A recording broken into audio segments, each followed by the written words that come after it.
நேத்துல இருந்து புரோட்டோகால் அப்படிங்கிற ஒரு வார்த்தைய வலைதளம் முழுக்க நசுக்கி பிழிஞ்சு எடுத்துட்டு இருக்காங்க. ஏன் அப்படின்னா மேயர் பிரியா அவர்களை இவங்க ட்ரோல் பண்றாங்களாம். எதுக்கு ட்ரோல் பண்றீங்க அப்படின்னா அவங்க ஆட்டிடியூட் காட்டிட்டாங்களாம். இவங்களுக்கு எல்லாம் அது ஆட்டிடியூடா தெரிஞ்சிச்சா. உண்மையிலேயே பாதிக்கப்பட்டது மேயர் பிரியா அவர்கள் தான் அப்படிங்கறத இவங்களுக்கு யார் புரிய வைக்கிறதுன்னு தெரியல. ஐயோ நாங்க டிவி காரங்கெல்லாம் இப்படி நசுக்கிறீங்களே, இப்படி பிதுக்குறீங்களே, நாங்க என்ன பண்ணுவோம், பாவம் இல்லையா, டிவிக்கேனாலே பாவம் இல்லையா அப்படிங்கிற ஒரு நிலைய இவங்க கொண்டு வந்து மக்கள் கிட்ட இவங்க இரக்கத்தை சம்பாதிக்கிறதுலயே அப்படியே முனைப்ப காட்டுறாங்க.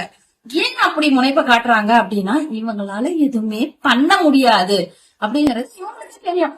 எதையும் சாதிச்சு நாங்க மக்கள் கிட்ட நற்பெயரை வாங்குறோமோ இல்லையோ, இரக்கத்தை நாங்க நிறைய சம்பாதிச்சு எடுத்து வச்சுக்கிறோம், அடுத்த எலெக்ஷனுக்கு உதவும் அப்படிங்கறதுக்காக இரக்கத்தை மட்டும் நிறைய சம்பாரிச்சு அங்கங்க இரக்கத்தை சேர்த்து வச்சுக்கிறாங்க.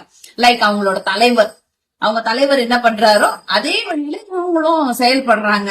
இந்த இடத்துல மேயர் பிரியா கிட்ட இவங்க கேக்குறாங்க, பத்திரிகையாளர்கள் எல்லாம் கேட்கும் போது அவங்க என்ன சொன்னாங்க, புரோட்டோகால் படிதான் நடந்தது, ஆனா அவங்க ரிப்பன் அப்படி கட் பண்ணிருக்காங்க அப்படிங்கறத கூட அவங்க சாதாரணமா சொல்லிட்டு போயிருக்காங்க. ஏன்னா அவங்க டிஎம்கேவை சேர்ந்தவங்க, அவங்க எப்படி அவங்களோட மரியாதையை அழகா காப்பாத்திக்கணும்ன்றதுக்காக அது அங்க கூட நான் பாதிக்கப்பட்டிருக்கேன் அப்படின்னு சொல்லிக்காம இவங்க டீசென்டா சொன்னது இவங்களுக்கு ஆட்டிடியூடா தெரிஞ்சிருக்குன்னா, ஆட்டிடியூட் தான். நாங்க திமுக காரங்க உரிமையை கேட்கறதெல்லாம் உங்களுக்கு ஆட்டிடியூடா தெரிஞ்சதுன்னா நாங்க ஆட்டிடியூடு தான்